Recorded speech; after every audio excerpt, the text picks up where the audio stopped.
Hello students and friends, आप सब कैसे हो? मेरे अकॉर्डिंग आप बहुत अच्छे से पढ़ाई कर रहे हो अभी, क्योंकि अभी के टाइम में एक स्टूडेंट्स के पास ऑफलाइन के साथ साथ ऑनलाइन भी बहुत बड़ा एक मीडियम हो गया जिससे बच्चा पढ़ाई कर सकता है अपने घर में रह करके। उसी के पॉइंट ऑफ व्यू से मैं अपने यूट्यूब चैनल चलाता भी हूँ। मैं अपने यूट्यूब चैनल पे रेगुलरली केमिस्ट्री के जो टॉपिक्स है उसको बना करके वीडियो आपको लिए देता हूँ। अब आज का जो मेरा वीडियो है वो 11th क्लास के केमिस्ट्री टॉपिक्स का वीडियो है। 11th क्लास में जब आप 10th क्लास में आते हो तो 11th क्लास में सबसे पहले आपको पढ़ना रहता है some basic concepts according to NCERT. Some basic concepts आपका मूल कॉन्सेप्ट होता है जिसमें मूल के बारे में आपको पढ़ाया जाता है। मींस पूरी फिजिकल केमिस्ट्री में कहीं भी कोई न्यूमेरिकल्स होगा तो मूल का कॉन्सेप्ट उसमें यूज होता ही है। अब उस मूल के कॉन्सेप्ट को थोड़ा एडवांस करते हुए आज का जो मेरा टॉपिक है वो स्टोइकियोमेट्री है। इससे पहले मैं कई सारे वीडियो यूट्यूब पे लोड किया हूँ जिसमें आप सब बेसिक कॉन्सेप्ट से लेकर के उसके जितने भी छोटे छोटे टॉपिक्स हैं सब पे वीडियो आपको मेरा यूट्यूब चैनल पे मिलेगा। मेरा यूट्यूब चैनल है केमिस्ट्री में डीजी करके है, आप सर्च करोगे केमिस्ट्री में DG bye engineer Ravindra Thakur तो आपको मिल जाएगा मेरा यूट्यूब का लिंक। ऐसे मैं शेयर भी कर दूंगा आपको। और उसमें मैं पूरे सब बेसिक कॉन्सेप्ट्स का लगभग सारे टॉपिक का मैं वीडियो लोड कर दिया हूँ।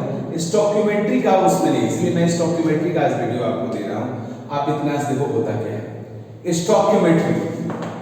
स्टोइकियोमेट्री मूल कॉन्सेप्ट का वह सेक्शन है जहां पे हम लोग एलिमेंट्स और एटम्स का मेजरमेंट करते हैं, उसका स्टडी करते हैं। बेसिकली इसका नेम है स्टोइकियो, वर्ड का मीनिंग होता है एलिमेंट्स और मेट्री का मीनिंग होता है मेजरमेंट। मींस स्टोइकियोमेट्री की अगर डेफिनेशन की बात करें तो stoichiometry is the branch of physical chemistry where we study the measurement of elements और एटम्स। मींस किसी केमिकल रिएक्शन ड्यूरिंग कोई एलिमेंट्स और एटम्स जो पार्टिसिपेट करता है उसके लिए और आपका रिएक्टेंट प्रोडक्ट में कन्वर्ट होता है तो कितने रिएक्टेंट कितना प्रोडक्ट में कन्वर्ट होता है उस सब का स्टडी हम लोग करते हैं स्टोइकियोमेट्री में। मींस स्टोइकियोमेट्री केमिस्ट्री का वो सेक्शन है खास करके मूल कॉन्सेप्ट का सेक्शन है where we study the measurement of atoms और elements through chemical reaction. Means stoichiometry में क्लियर हो गया कि यहां पे हम लोग किसी एलिमेंट्स और एटम्स का मेजरमेंट करेंगे केमिकल रिएक्शन में। इस केमिकल रिएक्शन ड्यूरिंग जो आपके रिएक्टेंट्स का प्रोडक्ट में कन्वर्शन होता है तो कितना रिएक्टेंट कितने प्रोडक्ट में कन्वर्ट होता है उसका स्टडी करेंगे हम लोग स्टोइकियोमेट्री में। तो सबसे पहले मैं आपको बताऊं केमिकल रिएक्शन होता क्या है। अगर कोई आपसे पूछता है व्हाट इज केमिकल रिएक्शन तो इसका क्या डेफिनेशन आप दोगे? आप सब 10th क्लास में पढ़े हो डिटेल में केमिकल रिएक्शन क्या होता है, आप सबको बताया जाता है।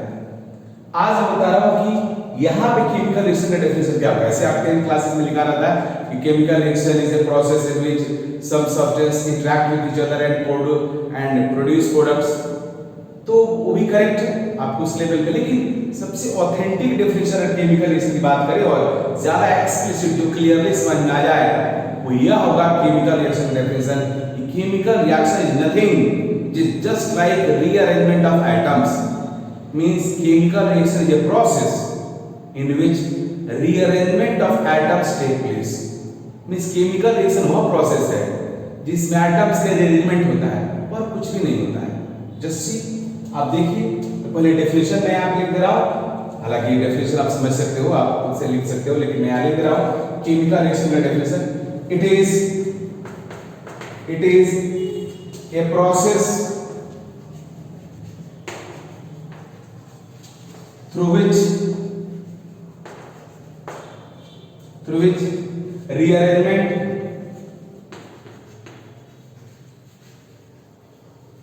rearrangement of atoms take place। Means chemical reaction एक प्रोसेस है जिसके थ्रू एटम्स का अरेंजमेंट होता है और कुछ भी नहीं होता है। तो यह आपके केमिकल रिएक्शन का डेफिनेशन है। आप खुद भी देखिए कोई भी केमिकल रिएक्शन आप उठा लो आपको दिखेगा कि एटम्स के अरेंजमेंट के अलावा कुछ भी नहीं है। जिसको आप रिएक्टेंट बोलते हो, रिएक्टेंट में कुछ एटम्स का अरेंजमेंट अलग है, प्रोडक्ट में एटम्स का अरेंजमेंट अलग है, इस पूरे केमिकल रिएक्शन में एटम्स का ही अरेंजमेंट होता है। एज फॉर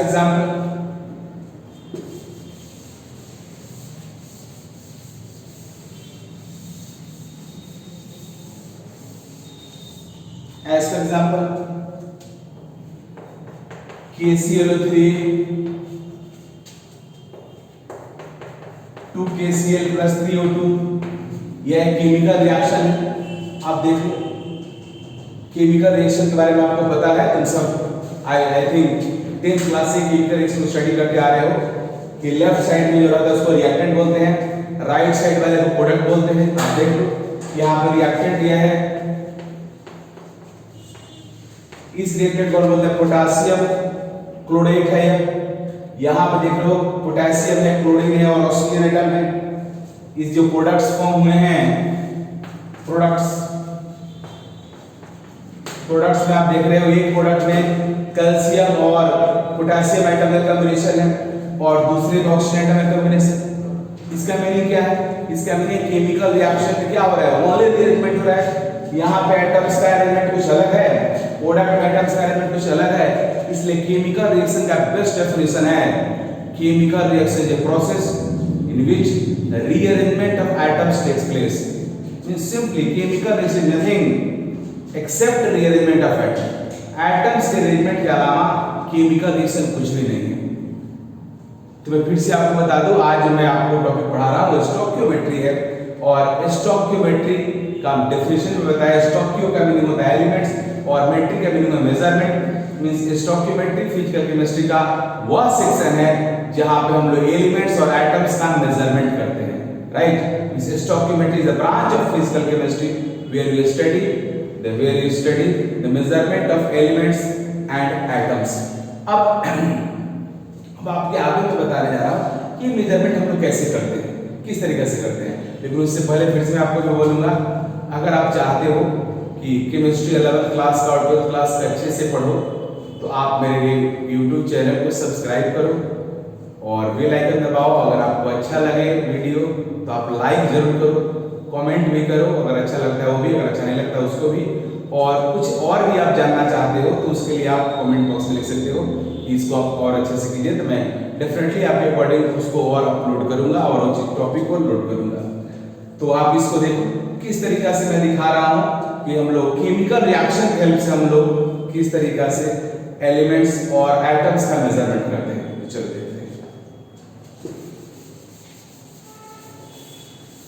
अब देखो ये केमिकल रिएक्शन यह है पोटेशियम क्लोराइड, यह है पोटेशियम क्लोराइड और ये ऑक्सीजन गैस, यह एक केमिकल रिएक्शन है। अब स्टोइकियोमेट्री में केमिकल रिएक्शन का यूज करके हम लोग एलिमेंट्स और एटम्स का मेजरमेंट करते हैं। तो सबसे पहला पॉइंट केमिकल रिएक्शन का मीनिंग क्या है, इसको हम बोलते हैं meaning of balanced chemical reaction. Means meaning of balanced chemical reaction मैं आपको बताने जा रहा हूं। Meaning of balanced chemical reaction,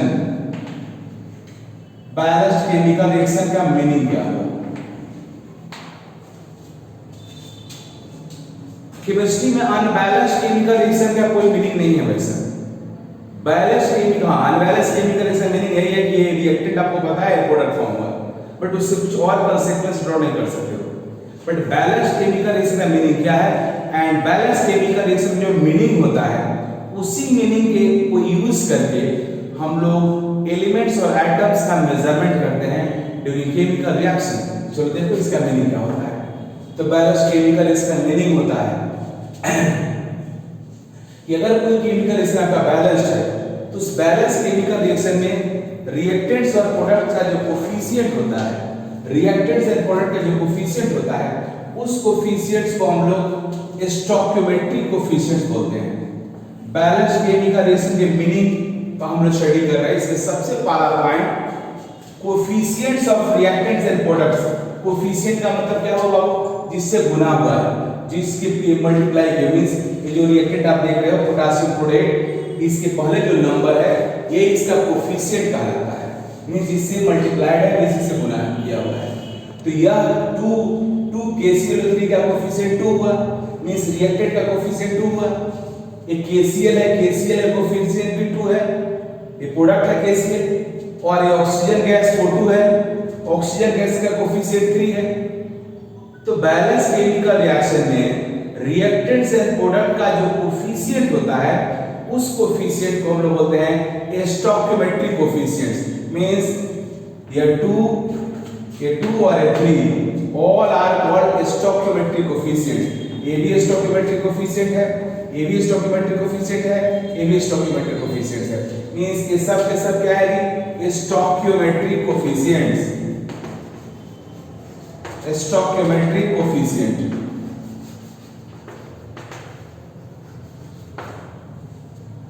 means किसी बैलेंस केमिकल रिएक्शन के रिएक्टेंट और प्रोडक्ट का जो कोफिशिएंट होता है उसको बोलते हैं हम लोग स्टोइकियोमेट्रिक कोफिशिएंट। अब स्टोइकियोमेट्रिक कोफिशिएंट हमें क्या बताता है वो मैं आपको बताने जा रहा हूं। तो गौर से देखो, किसी भी बैलेंस केमिकल रिएक्शन का पहले स्टोइकियोमेट्रिक कोफिशिएंट पहचानें कैसे? तो किसी भी के बैलेंस केमिकल रिएक्शन को पहले देखेंगे बैलेंस है कि नहीं, वो कैसे चेक किया जाए? देखो यहाँ पे लेफ्ट साइड में रिएक्टेंट साइड में K कितना है 2, यहाँ पे भी K कितना है 2 है राइट साइड में। इधर देख लो Cl कितना है 2, राइट से में Cl भी 2 है, लेफ्ट में क्लोरीन ऑक्सीजन कितना है, यहाँ पे 2 पीछे है और यहाँ 3 है, तो 6 है ऑक्सीजन एटम और यहाँ भी ऑक्सीजन एटम 6 है।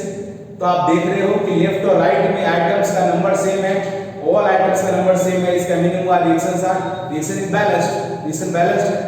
तो बैलेंस्ड केमिकल रिएक्शन के जो रिएक्टेंट और प्रोडक्ट का कोफिशिएंट होता है उसको यूं हम लोग बोलेंगे स्टोइकियोमेट्रिक कोफिशिएंट्स। अगर रिएक्शन अनबैलेंस्ड होगा तो उसके कोफिशिएंट को स्टोइकियोमेट्रिक कोफिशिएंट्स नहीं बोलेंगे।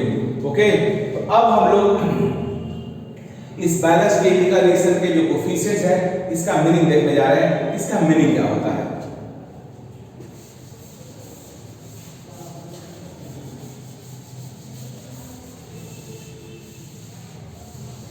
इसी एग्जांपल्स में फिर यूज कर रहा हूं। 2KClO3, 2KCl means KClO3 potassium chloride, ये सॉलिड होता है। KCl भी रूम टेम्परेचर पे सॉलिड होता है। यह 3O2 oxygen gas room temperature पे गैस होता है। रूम टेम्परेचर का मीनिंग हुआ 25 degree centigrade. Room temperature 25 degree centigrade को बोलते हैं। ये हमारा बैलेंस केमिकल रिएक्शन है। अब बैलेंस केमिकल रिएक्शन का जो कोफिशिएंट होता है वह मोलर रेशियो को रिप्रेजेंट करता है। मोलर रेशियो का मीनिंग क्या हुआ? इसका मीनिंग क्या हुआ? इसका कोफिशिएंट 2 है, इसका मीनिंग है कि 2 मोल अगर KClO3 अगर कंप्लीटली डिकम्पोज होगा, ब्रेक होगा, तो 2 मोल KCl प्रोड्यूस करेगा एंड 3 मोल O2 प्रोड्यूस करेगा। This is the meaning of balanced chemical reaction. Balanced chemical reaction का मीनिंग होता है कि जो भी कोफिशिएंट होता है वह कोफिशिएंट रिएक्टेंट प्रोडक्ट के मोलर रेशियो को रिप्रेजेंट करता है। यहाँ पे आप देख रहे हो KClO3 का कोफिशिएंट 2 है, KCl का कोफिशिएंट 2 है और O2 का कोफिशिएंट 3 है। इट मींस 2 मोल KClO3 अगर डिकम्पोज होगा तो 2 मोल KCl प्रोड्यूस करेगा और 3 मोल O2 प्रोड्यूस करेगा। But it doesn't mean here 2 mole KClO3 is given and 2 mole KCl is produced and 3 mole O2 is produced। ये नहीं बोल रहा है। यह बैलेंस केमिकल रिएक्शन ये नहीं बता रहा है कि KClO3 का 2 मोल दिया हुआ है और वो डिकम्पोज होकर KCl का 2 मोल प्रोड्यूस कर रहा है और O2 का ऑक्सीजन गैस का 3 मोल प्रोड्यूस कर रहा है। दिस इज नॉट, ये नहीं दिया कह रहा है। इसका मीनिंग यह है, इस बैलेंस केमिकल रिएक्शन का मीनिंग यह है कि अगर KClO3 का 2 मोल लोगे, अगर KClO3 का 2 मोल डिकम्पोज होता है, डिसोसिएट होता है, तो उस KClO3 का 2 मोल डिसोसिएट होकर के KCl का 2 मोल प्रोड्यूस करेगा एंड ऑक्सीजन गैस का 3 मोल प्रोड्यूस करेगा। This is the meaning of balanced chemical reaction. Means balance chemical reaction molar ratio को रिप्रेजेंट करता है कि इतना मोल अगर आप रिएक्टेंट को डिकम्पोज कराओगे तो इतना मोल प्रोडक्ट प्रोड्यूस होगा। इसके बारे में आइडिया देता है। यह नहीं बोलता है कि 2 मोल इसका दिया हुआ है, इसका 2 मोल प्रोड्यूस हो रहा है, इसका 3 मोल प्रोड्यूस हो रहा है। इसका मीनिंग हुआ कि अगर 2 मोल KCl डिकम्पोज होगा तो 2 मोल KCl प्रोड्यूस होगा और 3 मोल O2 प्रोड्यूस होगा। अब ये तो मोलर रेशियो हो गया। तो बैलेंस केमिकल रिएक्शन का first meaning it represents molar ratio of reactants and products. अब इसके बाद आप सबको मैं पढ़ा रखा हूं, आप सब पिछले जो मेरे वीडियोस में बताया हूं आपको, और आप सब जानते भी हो कि अब 1 मोल के अंदर नंबर कितना होता है, तो एवोगाड्रो नंबर के इक्वल नंबर होता है। तो 2 मोल है KCl3 पे आप लिख सकते हो 2 into एवोगाड्रो नंबर के 20, इसके 2 मोल के अंदर मोलेकुल्स का नंबर कितना होता है, एवोगाड्रो नंबर 2 मोल में एवोगाड्रो नंबर से मल्टीप्लाई कर दो, तो 2 into n, एवोगाड्रो नंबर को हम लोग n से रिप्रेजेंट कर रहे हैं, n से भी कर सकते हैं और na से भी करते हैं। इतना मोलेकुल्स मींस 2 मोल KCl3 को 2 into एवोगाड्रो नंबर मोलेकुल्स लिख सकते हो, यहां पे 2 into एवोगाड्रो नंबर मोलेकुल्स, यहां पे 3 into एवोगाड्रो नंबर मोलेकुल्स आप लिख सकते हो, क्योंकि तुम सबको पता है कि 1 मोल के अंदर किसी भी सब्सटेंस का अगर 1 मोल लोगे तो उसमें उसका नंबर कितना होगा, तो एवोगाड्रो नंबर का इक्वल नंबर होगा। तो 2 मोल KCl3 का मीनिंग हुआ 2 into एवोगाड्रो नंबर मोलेकुल्स, कितना मोलेकुल्स होगा। इस तरह से मैं मोलेक्यूल में कन्वर्ट कर दिया मोल को। अब सब जगह हर जगह मींस तीनों ही जगह पे आप देख रहे हो एवोगाड्रो नंबर है, तो एवोगाड्रो नंबर को कैंसिल कर देंगे, रेशियो करना है, तो लिख सकते हो यहां पर 2 मोलेकुल्स, यहां पे हो जाएगा 2 मोलेकुल्स और यहां पे हो जाएगा 3 मोलेकुल्स। मींस अब यहां पे मैं ये भी बोलूंगा कि stoichiometric coefficients means balance chemical reaction का जो कोफिशिएंट है वो मोलर रेशियो के साथ साथ मोलेकुल रेशियो को भी रिप्रेजेंट करता है। मींस इसका कोफिशिएंट तो इसका मींस इसका 2 मोलेकुल डिकम्पोज होगा, इसका 2 मोलेकुल प्रोड्यूस होगा और इसका 3 मोलेकुल प्रोड्यूस होगा, राइट। मींस अब तक मैं आपको यह सिखाया कि बैलेंस केमिकल रिएक्शन का कोफिशिएंट मोलर रेशियो के साथ साथ मोलेकुल रेशियो को भी रिप्रेजेंट करता है। अब हम आगे देखने जा रहे हैं इसके अलावा और किस चीज को रिप्रेजेंट करता है।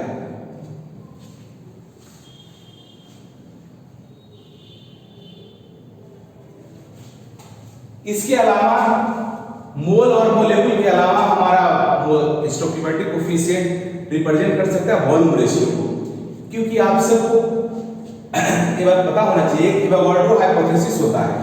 एवोगाड्रो हाइपोथेसिस ये मेरे दूसरे वीडियो में आपको मिल जाएगा, इसका लिंक एवोगाड्रो हाइपोथेसिस का। एवोगाड्रो हाइपोथेसिस, एवोगाड्रो हाइपोथेसिस के अकॉर्डिंग अगर टेम्परेचर और प्रेशर का कंडीशन अगर सेम रखते हो तो गैसेस का वॉल्यूम उसके मोल के डायरेक्टली प्रोपोर्शनल होता है। मींस एवोगाड्रो हाइपोथेसिस यह बोलता है कि at constant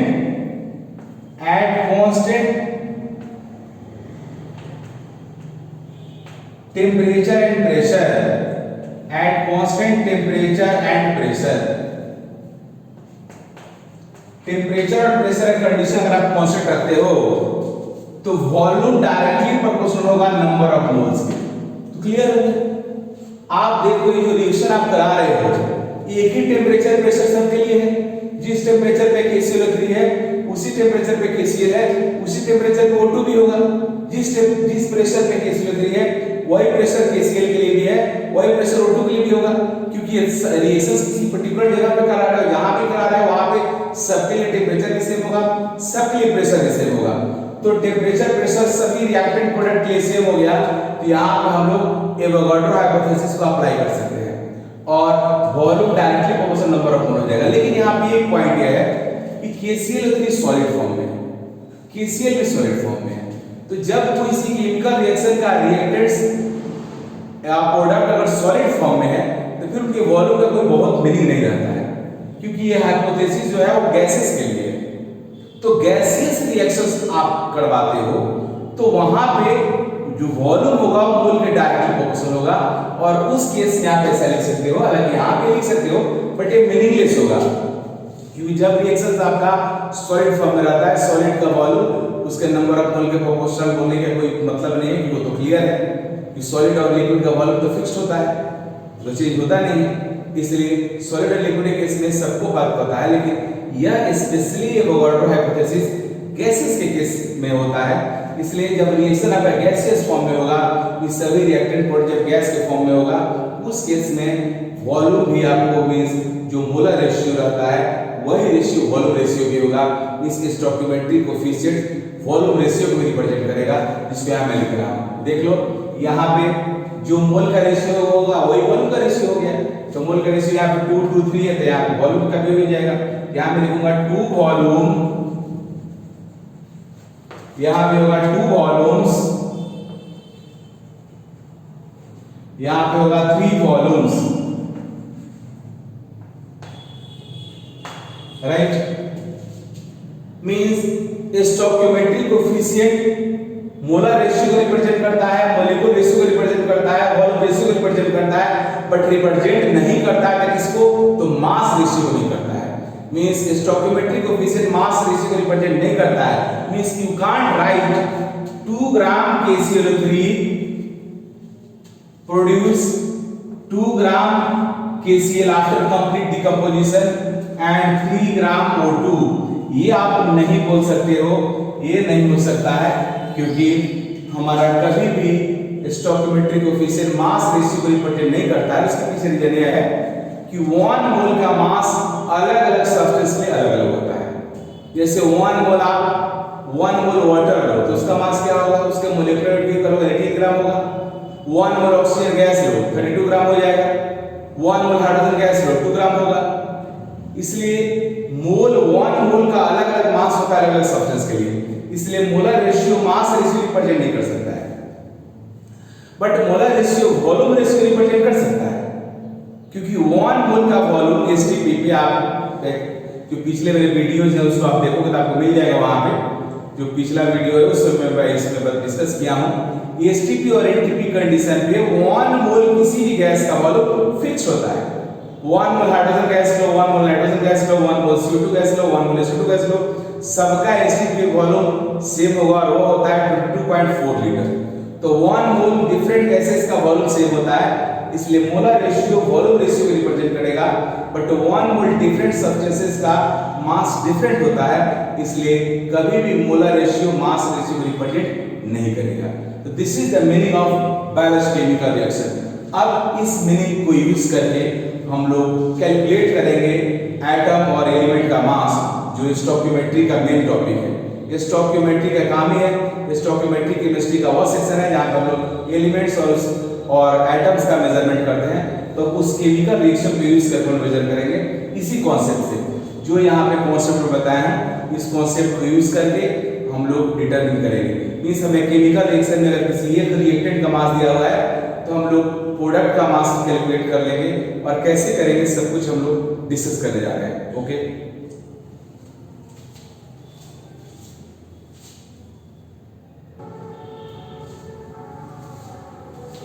hello students, stoichiometry पे क्वेश्चन हम लेते हैं। क्वेश्चन है फाइंड द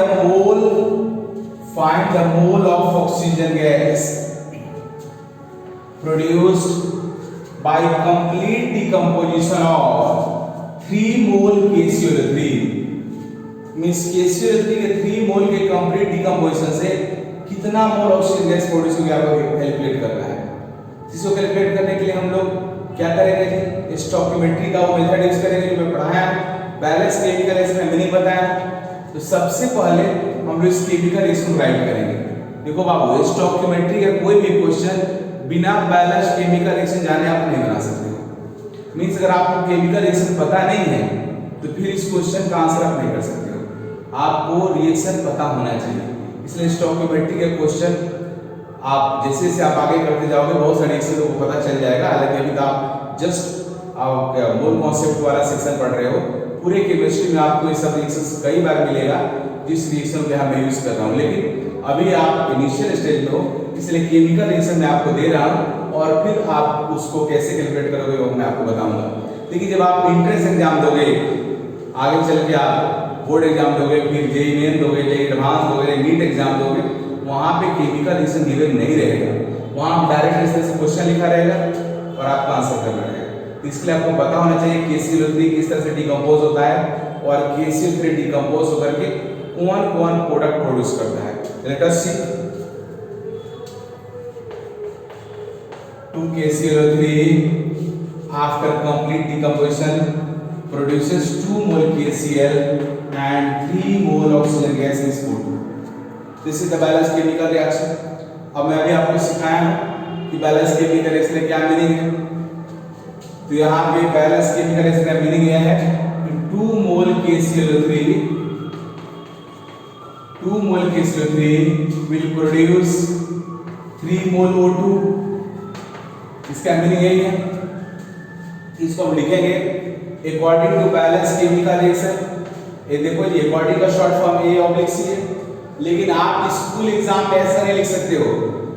किसी भी एकेडमिक एग्जाम में आप 11th या 12th एग्जाम्स में शॉर्ट फॉर्म आप यूज नहीं कर सकते, अलाउड नहीं करता है, लेकिन मैं आपको आप ऐसे नॉर्मल बनाने में यूज कर सकते हो।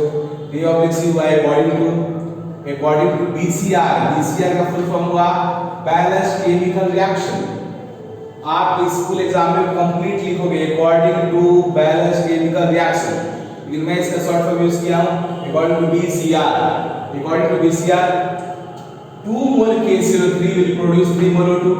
इस KClO3 का 2 मोल ऑक्सीजन गैस का 3 मोल प्रोड्यूस करेगा। बैलेंस केमिकल रिएक्शन बता रहा है, तो KClO3 का 2 मोल ऑक्सीजन गैस का 3 मोल प्रोड्यूस करेगा। इसका हम लोग यूनिटरी मेथड यूज करेंगे, क्योंकि हमें से क्वेश्चन पूछा जा रहा है कि 3 मोल KClO3 कितना मोल ऑक्सीजन गैस प्रोड्यूस करेगा। तो 2 mole KClO3 3 mole O2 produce कर रहा है। So according to unitary method 1 mole KClO3 will produce 3/2 mole O2, right. अब हमें निकालना है 3 मोल KClO3 कितना प्रोड्यूस करेगा। तो 3 मोल KClO3 will produce 3/2 into 3 mole O2। तो कितना होगा यार, 9/2 मीन्स हमारा आंसर कितना हो गया जी। आंसर हो जाएगा, आंसर होगा 9/2 का मतलब होगा 4.5 मोल O2। This is the answer. Means 3 mole KClO3 completely decompose होकर के 4.5 मोल ऑक्सीजन गैस प्रोड्यूस करेगा। इस तरीके से आप क्वेश्चन बना सकते हो। स्टोइकियोमेट्री से आप केवल ऑक्सीजन गैस का नहीं, मीन्स आप चाहो तो KCl कितना प्रोड्यूस होगा उसको भी पता कर सकते हो। किसी बैलेंस केमिकल रिएक्शन में अगर किसी भी रिएक्टेंट या प्रोडक्ट में से किसी एक का अगर अमाउंट गिवन है, तो रेस्ट सभी रिएक्टेंट प्रोडक्ट का अमाउंट आप कैलकुलेट कर सकते हो। नॉट ओनली रिएक्टेंट गिवन तो ही प्रोडक्ट निकालोगे। ऐसा भी क्वेश्चन आपके एग्जाम में आ सकता है जहां पे ऑक्सीजन गैस बताओ, बोले क्वेश्चंस की KClO3 डिकम्पोज होकर के इतना ग्राम ऑक्सीजन गैस प्रोड्यूस कर रहा है, तो बताओ इतना ग्राम ऑक्सीजन गैस प्रोड्यूस करने के लिए कितना ग्राम KClO3 चाहिए, उसको ही बना सकते हो। मींस बैलेंस केमिकल रिएक्शन का हेल्प लेकर के, जिसको हम लोग मोल मेथड बोलते हैं इस प्रोसेस को, इसको यूज करके आप किसी भी केमिकल रिएक्शन में किसी रिएक्टेंट या प्रोडक्ट में से किसी एक का अगर अमाउंट पता है, तो रेस्ट सभी का आप कैलकुलेट कर सकते हो थ्रू स्टोइकियोमेट्री। तो चलिए एक इस तरह क्वेश्चन में देखा। अगला क्वेश्चन जो मैं कर रहा हूं, उस क्वेश्चन में हम लोग देखेंगे कि ऑक्सीजन गैस का अमाउंट गिवन रहेगा और उसके हेल्प से मैं निकालना रहेगा KClO3 कितना रिक्वायर्ड होगा।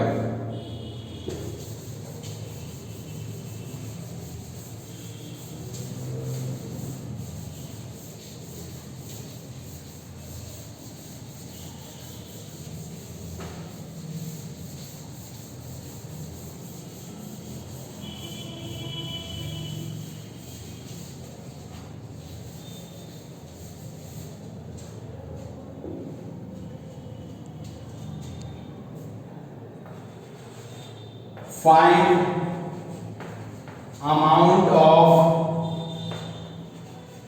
KClO3 required for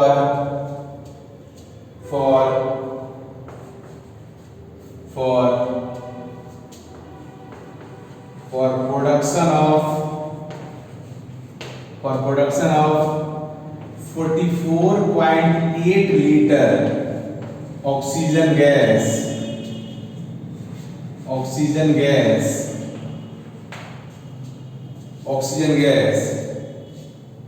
at STP after complete decomposition of KCl3, after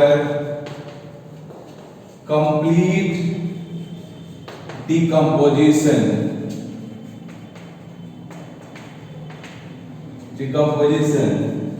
of KCl3।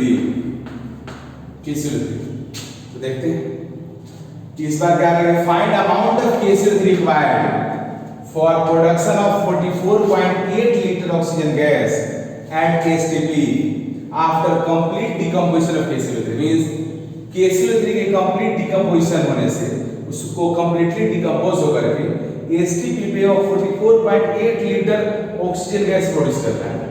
तो क्वेश्चन पूछ रहे हैं कि इतना लीटर ऑक्सीजन गैस प्रोड्यूस करने के लिए कितना अमाउंट, कितना मोल या कितना ग्राम KCl3 का रिक्वायरमेंट होगा। तो इस बार रिएक्टेंट अमाउंट पूछ रहा है, तो देखो कैसे निकालेंगे। तो सबसे पहले तो हम लोग कैलकुलेट करेंगे ऑक्सीजन गैस का मोल, क्योंकि मोल पता चलता ही हम लोग फिर अपने स्टोइकियोमेट्रिक कोएफिशिएंट यूज करेंगे और आंसर करेंगे। तो मोल निकालने के लिए जब किसी गैस का एसटीपी और एनटीपी में वॉल्यूम दिया रहता है तो उसे मोल कैसे निकालते हैं, देखो number of moles of gas is equal to volume at STP by 22.4 litre. तो ऑक्सीजन गैस का मोल कितना हुआ, number of moles O2 gas 44.8 litre by 22.4 litre, तो कितना आ गया, ये 2 आ गया, 2 मोल आ गया। मींस 2 मोल ऑक्सीजन गैस प्रोड्यूस करने के लिए कितना मोल KCl3 चाहिए, ये बाबा कैलकुलेट करना है। तो फिर राइट करेंगे अपने बैलेंस केमिकल रिएक्शन। तो बैलेंस केमिकल रिएक्शन क्या होगा, 2 KCl plus 3O2।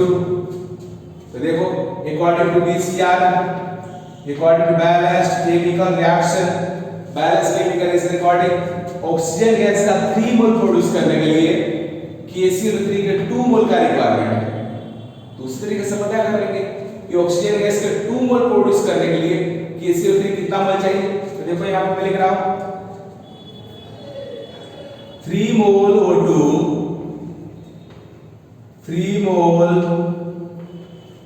O2 is produced by, इस तरह से ट्रिपल साइन, इसको इक्विवेलेंट साइन बोलते हैं, इसको आप लिख करके बहुत सारे लैंग्वेज को आप छोड़ सकते हो। 3 mole O2 is produced by 2 mole KCl3, right. तो 1 मोल O2 is produced by 2/3 mole KCl3।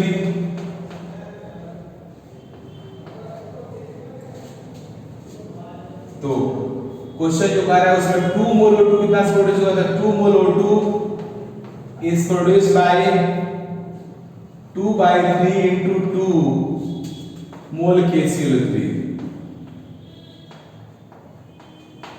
हो गया, कितना होगा आंसर की 4/3।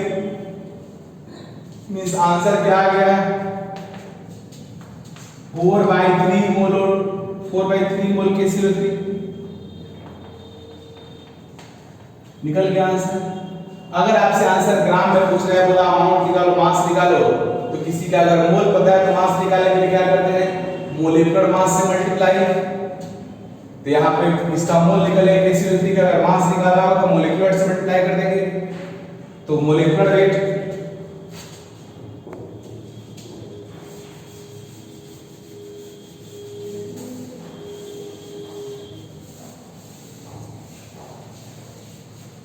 अगर मास से निकाला, मोल आंसर में आ गया, मास निकालना है तो क्या करेंगे, फॉर्मूला में पता है, number of moles is equal to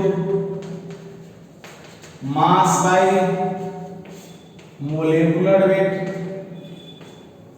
तो मास निकालना है इस बार, तो मास इक्वल टू होगा number of moles into molecular wait.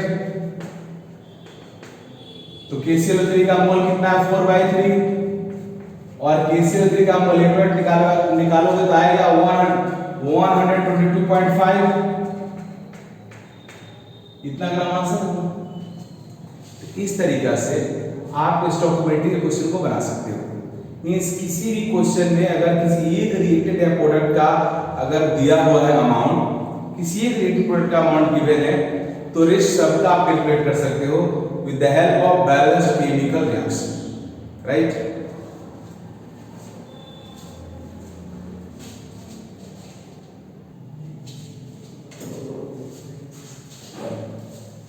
Next question,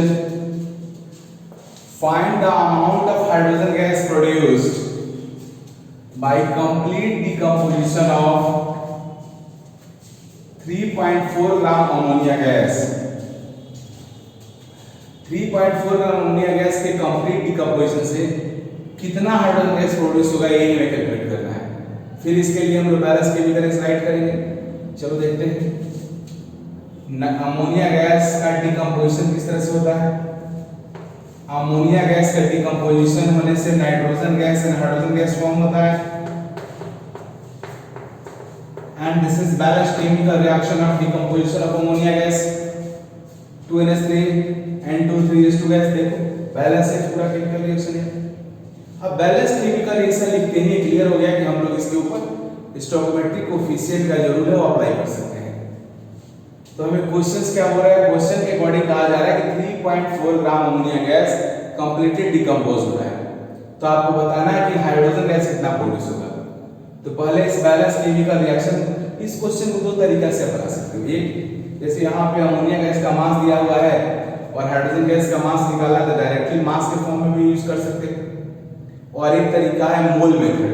आप मोल से जो अब तक मैं दो क्वेश्चन बताया हूँ उस तरीका से मोल मेथड। तो पहले आप मोल मेथड देख लो, फिर इसके बाद मास मेथड में बता दूंगा कि मास से कैसे करेंगे। तो फर्स्ट मोल मेथड से कैलकुलेट करते हैं। Mole method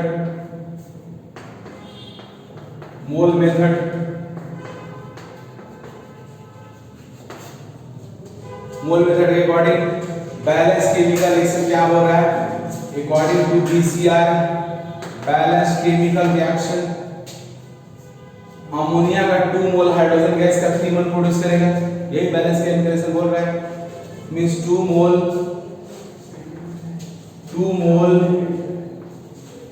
ammonia gas produce करेगा 3 मोल हाइड्रोजन गैस।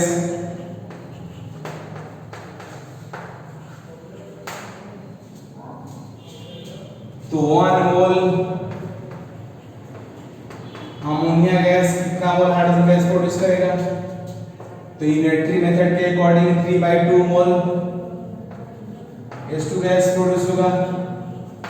अब यहाँ पे अमोनिया दिया 3.4 ग्राम, तो 3.4 ग्राम से आप मोल निकालो वाले, ये अमोनिया का इसमें मोल कितना हुआ। तो मोल निकालने का फॉर्मूला आपको पता होना चाहिए, गिवन मास में मोलेकुलर मास से डिवाइड करने में मोल निकलता है। तो यहाँ पे मैं इस साइड मोल निकाल रहा हूँ अमोनिया का, number of moles of NH3 means ammonia gas क्या होगा, given mass by molecular mass. Given mass is 3.4 gram, molecular mass is 17। कैसे 17 हुआ, तो नाइट्रोजन का 2 मास 14 होता है, हाइड्रोजन का 1 होता है, 3 हाइड्रोजन है तो 3 हो गया, तो 14 + 3 17 हो गया। तो कितना आ जाएगा आंसर, होगा 0.2। इसको कट करोगे तो हो जाएगा 0.2 आपका। मींस हमारा अमोनिया का मोल कितना है, 0.2 मोल है। यहाँ पुट कर देंगे 1 मोल अमोनिया इतना प्रोड्यूस कर रहा है हाइड्रोजन गैस, तो 0.2 मोल 0. ये पार्ट आपका अलग है, 0.2 मोल NH3 will produce 3/2 into 0.2 mole H2 gas. तो आंसर आपका क्या होगा? आंसर हो गया 3/2 into 0.2 मोल H2 गैस।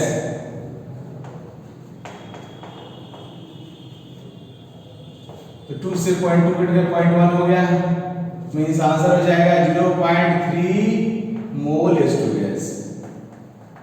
इस तरीका से आप मोल मेथड से बैलेंस केमिकल रिएक्शन यूज करके आपने हाइड्रोजन गैस का अमाउंट निकाल लिया। लेकिन इस क्वेश्चन को आप मास के टर्म्स में निकाल सकते हैं। जैसे यहाँ पे अमोनिया गैस का मास कितना है, तो आप हाइड्रोजन गैस का डायरेक्टली मास निकाल सकते हो। हालांकि यहाँ पे मोल में कैलकुलेट कर दिया हूँ, इस मोल को कैलकुलेशन के बाद आप उससे मास निकाल सकते हो। क्योंकि तुमको पता है किसी का मोल बताओ तो उसका मास निकालने के लिए क्या करते हैं, मोलिकुलर मास से डिवाइड करते हैं, तो आप मास निकाल सकते हो। Mass of produce hydrogen gas आप कैलकुलेट कर सकते हो, मास ऑफ प्रोड्यूस्ड, क्वेश्चन को बिठा दे रहा हूं मैं,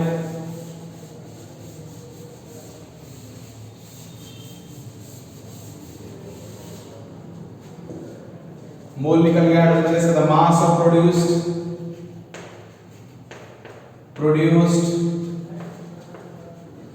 H2 गैस कितना होगा जी? तो जो मोल है, मोल में किससे मल्टीप्लाई करेंगे हम लोग? मोलिकुलर मास से। हाइड्रोजन गैस का मोलिकुलर मास 2 होता है, क्योंकि हाइड्रोजन का अटॉमिक मास 1, H2 में 2 हाइड्रोजन है, तो 2 मींस कितना हो गया? 0.6 ग्राम। In this way you can calculate amount of hydrogen gas in mole or mass.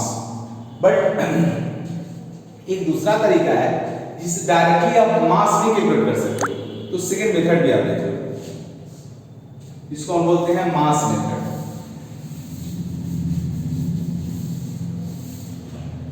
Second method,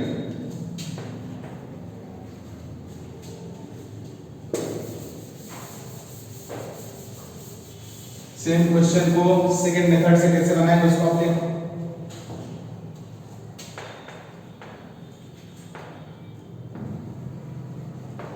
mass method, 2NH3 N2 gas plus 3H2 gas, चलो balance chemical is according 2 mole ammonia gas decompose होकर के nitrogen gas का 1 mole produce करेगा and hydrogen gas का 3 मोल produce करेगा। अब इस मोल को आप मास में कन्वर्ट कर दो, तो आपको पता है 1 मोल का मास कितना होता है? मोलिकुलर मास के इक्वल। किसी भी मोलिक्यूल का 1 मोल का मास का मतलब उसका मोलिकुलर मास ग्राम में। तो अमोनिया का मोलिकुलर वेट होता है 34 ग्राम, तो 2 मोल है तो 2 into अमोनिया का मोलिकुलर मास होता है 17 ग्राम, तो 2 मोल है तो 2 into 17 ग्राम हो गया। नाइट्रोजन गैस का मोलिकुलर मास होता है 28 ग्राम, तो 1 मोल है तो 1 into 28 ग्राम। हाइड्रोजन गैस का मोलिकुलर मास है 2 ग्राम, 3 मोल है तो 3 into 2 ग्राम। यह कितना हो गया आपका? 34 ग्राम, 28 ग्राम, 6 ग्राम। तो डायरेक्टली कैलकुलेट कर सकते हो according to BCR, according to balance chemical reaction. 34 gram ammonia produces 6 gram hydrogen gas, तो 3.4 ग्राम कितना प्रोड्यूस करेगा? तो 6/34 into 3.4 ग्राम H2 गैस। तो 34 3.4 से कट होगा तो 0.1 आएगा, 0.1 से 6 मल्टीप्लाई करोगे 0.6 हो जाएगा, मींस आंसर क्या हो गया? 0.6 ग्राम H2 गैस, राइट। तो किसी भी मेथड से आप बनाओ आपका आंसर करेक्ट होगा, यही होगा। इस तरीका से सिंपल क्वेश्चन जो आपका है उसमें किसी एक रिएक्टेंट या प्रोडक्ट का मास गिवन हो तो सभी रिएक्टेंट प्रोडक्ट का मास कैलकुलेट कर सकते हो with the help of balance chemical reaction. Balance chemical reaction के स्टोइकियोमेट्रिक कोएफिशिएंट यूज करके आप सभी रिएक्टेंट प्रोडक्ट के अमाउंट को कैलकुलेट कर सकते हो। अब ये आपका हो स्टोइकोमेट्री का क्वेश्चंस। अब इस पे और भी क्वेश्चंस हम लोग करेंगे और आगे की वीडियो में मैं आपको प्रिंसिपल ऑफ एटम कंजर्वेशन पढ़ाऊंगा, जो एक और मेथड होगा। अब तक मैं आपको यह बताया कि आप मोल मेथड से किस तरह से किसी बैलेंस केमिकल रेशियो को यूज करके किसी एक रिएक्टेंट का अमाउंट दिया हुआ है तो दूसरे प्रोडक्ट का अमाउंट कैलकुलेट करोगे, किसी एक रिएक्टेंट का अमाउंट दिया हुआ है तो उससे सभी प्रोडक्ट का अमाउंट कैलकुलेट करोगे, या किसी एक प्रोडक्ट का अमाउंट दिया हुआ है तो रेस्ट सभी प्रोडक्ट और रिएक्टेंट अमाउंट कैलकुलेट करोगे। ये मैं आपको बता दिया। लेकिन प्रिंसिपल ऑफ एटम कंजर्वेशन एक और मेथड है इस तरह को सॉल्व करने का, जो मैं आपको अगला वीडियो में बताऊंगा। मींस जो मेरा नेक्स्ट वीडियो रहेगा स्टोइकोमेट्री का, उसमें मैं प्रिंसिपल ऑफ एटम कंजर्वेशन पे ही फोकस करूंगा पूरी तरह से। यहाँ तो मैं स्टोइकोमेट्री के बेसिक बात बताया। जो आप प्रिंसिपल ऑफ एटम कंजर्वेशन भी समझ जाओगे तो फिर दोनों मेथड को हम रिलेटिवली देखेंगे कौन मेथड ज्यादा बेटर है। लेकिन अभी मैं आपको मोल मेथड ये वाली पढ़ाया हूँ, तो मोल मेथड का इस तरह से एक क्वेश्चन हुआ एप्लीकेशन हुआ। तो मोल मेथड को बनाने के लिए बैलेंस केमिकल रिएक्शन का होना, मोल मेथड से किसी भी क्वेश्चन को करने के लिए आपको बैलेंस केमिकल रिएक्शन का पता होना बेहद जरूरी है। ओके।